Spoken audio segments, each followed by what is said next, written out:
وہ کاتب تقدیر سے کچھ ایسا لکھوا کر لائے ہیں کہ ان کی مقبولیت میں کوئی کمی نہیں آ رہی، اور ان کے مقابلے میں کوئی ایسا لیڈر ابھر نہیں رہا جو ان کی مقبولیت کو کاؤنٹر کر سکے، چاہے وہ نواز شریف ہی کیوں نہ ہو۔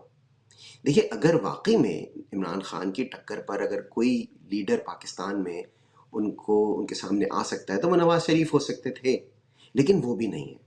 تو جیسے میں نے کہا کہ وہ کاتب تقدیر سے کچھ اس طرح کی مقبولیت لکھوا کر لائے ہیں کہ وہ غیر مقبول ہو ہی نہیں رہے، لوگ انہیں پسند کر رہے ہیں اور پسند کیے ہی جا رہے ہیں۔ اب یہ ایک ایسی بات ہے کہ ظاہر ہے اس پہ آپ ان کوشش تو کر سکتے ہیں، لیکن ابھی تک کوئی کامیابی نہیں ہو رہی۔ انہیں غیر مقبول کرنے کی جتنی بھی کاوشیں کی گئی ہیں وہ تمام کی تمام ناکام ہوئی ہیں، تو نواز شریف کو لانا جو ہے وہ اسی کاوش کا ایک حصہ ہو سکتا ہے۔ اب دیکھتے ہیں کہ اس میں ان کو کس حد تک کامیابی ہوتی ہے۔ آخری سٹوری جو ہم نے آپ سے کہی تھی وہ یہ کہ جو یہ کامن ویلتھ کی رپورٹ ہے، اس پہ شاید پاکستانی یو کے میں کوئی پروٹیسٹ کرنے کا سوچ رہے ہیں۔ اب وہ کر پاتے ہیں نہیں کر پاتے، مٹیریلائز ہوتا ہے یا نہیں، وہ ایک الگ بات ہے۔ اور ظاہر ہے وہ پی ٹی آئی لیڈ ہوگا۔ پی ٹی آئی کی بات ہو رہی ہے تو پی ٹی آئی کے اندرونی اختلافات ایک بار پھر بڑھ رہے ہیں، اور آپس میں لوگ ایک دوسرے پر بہت شدید الزامات لگا رہے ہیں۔ علی امین گنڈوپور پر بہت شدید تحفظات ہیں۔ ان سے ایک بات منسوب کی جا رہی ہے کہ انہوں نے کسی میٹنگ میں یہ کہہ دیا کہ انہیں چیف منسٹر عمران خان نے نہیں بلکہ اسٹیبلشمنٹ نے بنایا ہے، اس لیے وہ اسٹیبلشمنٹ کے خلاف نہیں جا سکتے۔ اس بات کی تردید بھی آئی ہے، لیکن کچھ لوگ یہ کہہ رہے ہیں کہ پی ٹی آئی کے کچھ لوگ کہ علی امین گنڈوپور اب قابل اعتماد عمران خان کے یا قابل اعتبار نہیں رہے ہیں، اس لیے انہیں اس عہدے سے ہٹ جانا چاہیے یا انہیں ہٹا دیا جانا چاہیے۔ آگے دیکھتے ہیں کہ یہ سچویشن کیسے انفولڈ ہوتی ہے، لیکن یہ ضرور ہے کہ پی ٹی آئی میں اس وقت اندرونی اختلافات پھر سے بڑھ رہے ہیں۔ آنے والے دنوں میں یہ کس طرح سے انفولڈ ہوتے ہیں ہم آپ کو باخبر رکھیں گے۔ آپ ہمارا شو ضرور سبسکرائب کیجیے تاکہ اس طرح کی مزید خبریں آپ کو ملتی رہیں، اور ہمارے شو کو لائک بھی کیجیے۔ اپنا خیال رکھیے، خوش رہیے اور باخبر بھی۔ اگلے شو میں انشاءاللہ تعالیٰ آپ سے پھر ملاقات ہوگی۔ اللہ حافظ۔